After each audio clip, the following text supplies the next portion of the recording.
today I'm going to show you my jugs with a nice swooping neck. And for those, I like to use 4.5 pounds of clay because we're going to be cutting part of the neck off. And I find if I do them with a smaller weight, they just don't have as elegant a feel to them.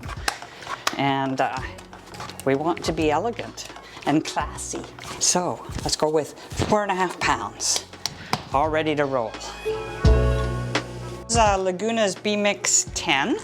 As most of you probably know by now, this is my main throwing clay. Now a lot of you will notice how quickly I centered the clay, and what you have to remember, well, I've been doing this since the dawn of me, but aside from that, I have really nice mixed clay because of the pug mill, and that really makes a difference. So I've added a little bit of wet recycle to this, and just to make it a little bit softer. And of course then it centers very, very quickly. There's really very little work you need to do. So as usual, going down to about 1/4 inch before the bottom. I want to keep it fairly narrow, so I'm not pulling that bottom across much. I'm just really just making enough room for my fingers, and I'm going straight into the pull.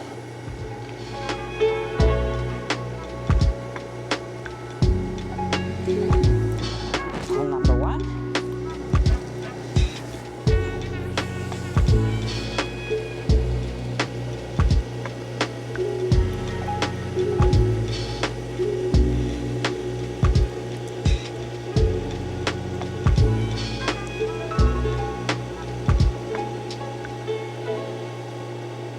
Pull number 2.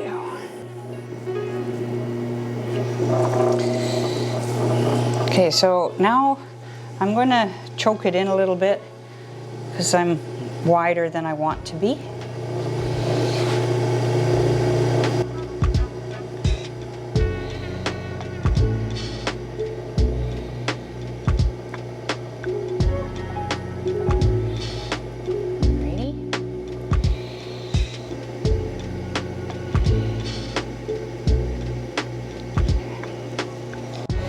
Going back in, pull number 3.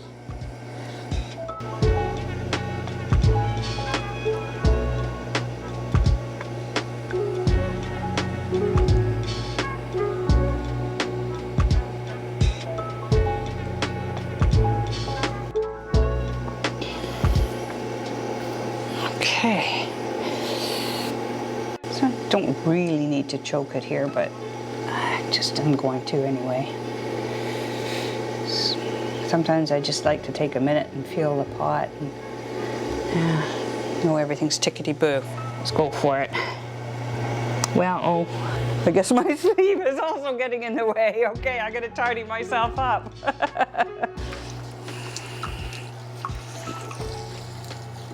Okay, that's a bit better. And let's get that little lake dried up in there. Because I've taken a little 2-second break, I don't actually remember how thick that is. Generally I go for my rib now, but I'm going to give it one more pull without it just to get a feel for the piece more.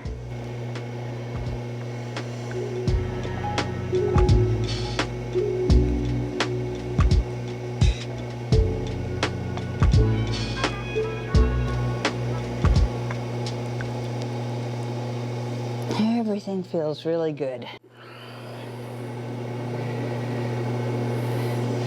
So now I'm going to do my shaping, which is primarily from here down, because I'm going to be cutting the top.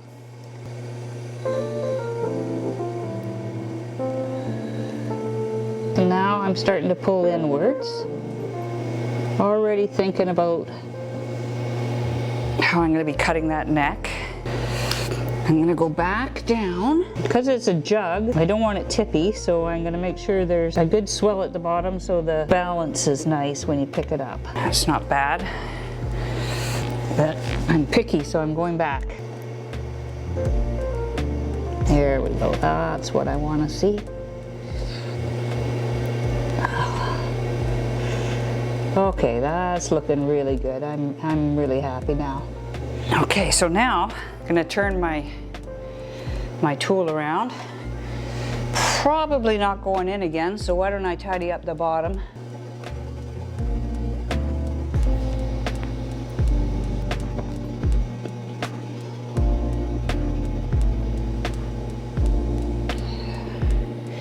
So now it's all about this top line and the flow. So I want it nice and smooth. Not bad. Sometimes at this point I switch and I'll go to one of Michael's lovely tools. I think I thank Michael every time I throw.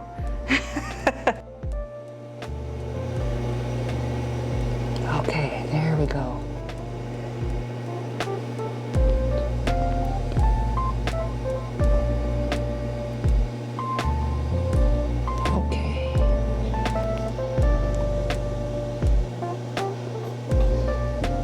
Perfect. I'm just gonna take off that bit at the bottom and then we're ready for the next stage. I'm gonna put my cutting wire, here we go. I'm gonna cut it off and pull the spout. Now you can let it sit for a few minutes before pulling the spout if you like. I'm going to be carrying on with the next step in the process, so I'm going to pull the spout now for you. So for that, your hands on the side like so, your finger, and then you're thinking you want the flow of water. You're always thinking of the flow of water. So let's start the flow a little bit further down, right around there, and then I'm pulling it up and then over. Now I'm going to let it sit for a bit and then I will tidy it up because the clay is looking pretty soft.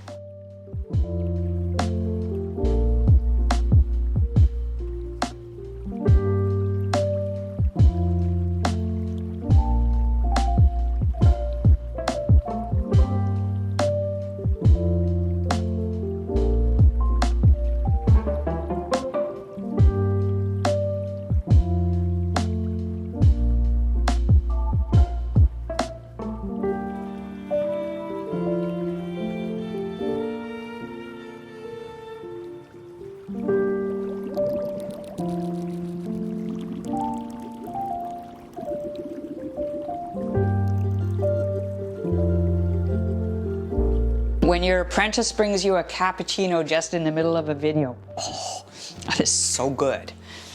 That is so good. Take note, next apprentice.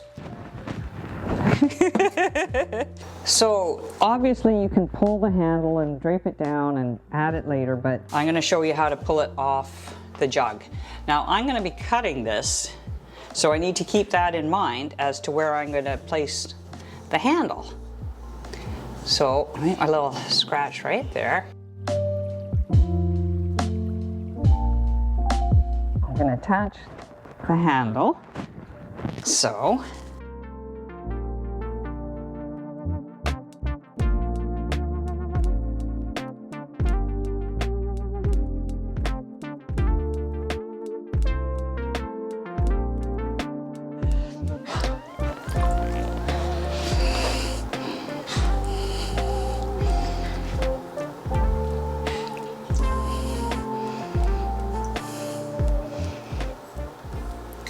just slow and steady. Well, not too slow because you don't want to tire your clay out. That's when you see handles that aren't holding their shape, it's because you've overworked the clay. Okay, that's looking pretty good, and you want to make sure that it's not veering off to one side, which is why I'm taking a good look. And then just gently putting her down. And I just hold my hand there and that kind of guides me as to where to stop. And then pull that off. And I take a look. Okay, I'm happy. Take that off. Tidy up and join. There we go. So the handle is pretty much done. I'm gonna, make things a bit nicer. But for now, let's move it over to the sculpture station and cut the neck. because that's what you're all here for.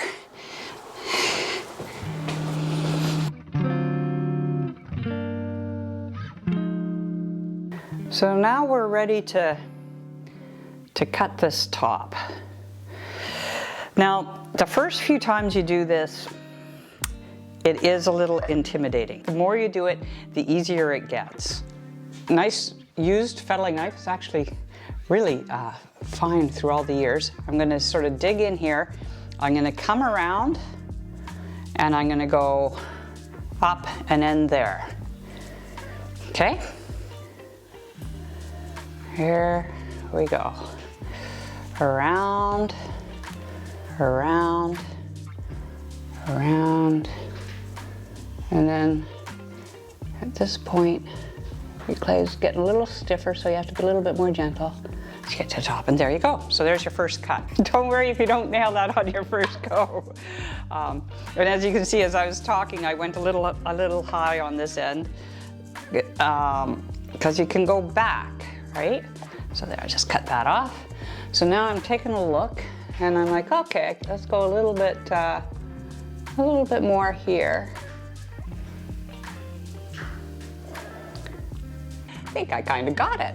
Okay, so then what I'm gonna do is I'm gonna make sure that my pour line is really nice. And clean out any little lumps of clay. And then slowly go over this, because I obviously don't want such a sharp line there. Basically, I've got the sponge and I'm kind of squeezing it. And as I'm squeezing it, you can see how the clay is sort of curving up there. There's a bit of a line, but it's making for a nicer edge. So there you kind of get the idea. Get that nice and smoothed over. Line just the way you want it.